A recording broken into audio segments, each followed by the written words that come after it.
সবাই কেমন আছেন? আশা করি সবাই ভালো আছেন। আজ থেকে প্রায় অনেক কিছু মাস আগে চন্দননগরে জগদ্ধাত্রী ঠাকুর দেখতে গিয়েছিলাম। তো এত পরিমাণে জগদ্ধাত্রী ঠাকুর দেখেছিলাম, সবকটা ভিডিও বা সবকটা প্রতিমার দর্শন আপনাদের সাথে করাতে পারিনি, তাই আজকে দর্শন করিয়ে নিচ্ছি। দর্শন করছেন অপূর্ব সুন্দর একটি জগদ্ধাত্রী প্রতিমা, নীল রঙের বেনারসি পরে ডাকের সাজে সুসজ্জিত মা জগদ্ধাত্রী। এখানে আরও একটি জগদ্ধাত্রী প্রতিমা দেখতে পাচ্ছি। এখানের ব্যাপারটা আমার এত ভালো লাগে যে এখানে প্রত্যেকটি প্রতিমাতে ডাকের সাজ করা হয় প্রথমত, দ্বিতীয়ত ডাকের সাজগুলি অপূর্ব সুন্দর কারুকার্য করা। এখানে একটি সাজ পড়েছেন মা জগদ্ধাত্রী, দেখুন পুরো ময়ূরের পেখমের যে ডিজাইন থাকে সেটা দিয়েই সাজানো হয়েছে মাকে, মায়ের সাজটা পুরো কমপ্লিট করা হয়েছে। অপূর্ব সুন্দর, মায়ের মুখখানাও অপূর্ব সুন্দর।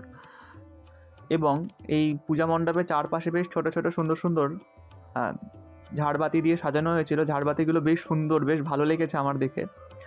তো এই আরেকটি জগদ্ধাত্রী প্রতিমা যার সাজ হচ্ছে নীল রঙের, নীল সাজে সজ্জিত মা জগদ্ধাত্রী। একটা জিনিস দেখে সত্যি খুব ভালো লাগছে যে এখনও পর্যন্ত কিন্তু প্রতিমার ওপর অন্তত জগদ্ধাত্রীর কোনো থিম ঢোকেনি। আমরা দুর্গাপুজোতে থিম চলে এসেছি, দুর্গাপুজোতে অনেক থিমের দেবী আমরা দেখতে পারি, কিন্তু জগদ্ধাত্রী পুজোতে কিন্তু চন্দননগরে এখনও পর্যন্ত সেরকম থিমের জগদ্ধাত্রী দেখতে পাওয়া যায়নি সেইভাবে।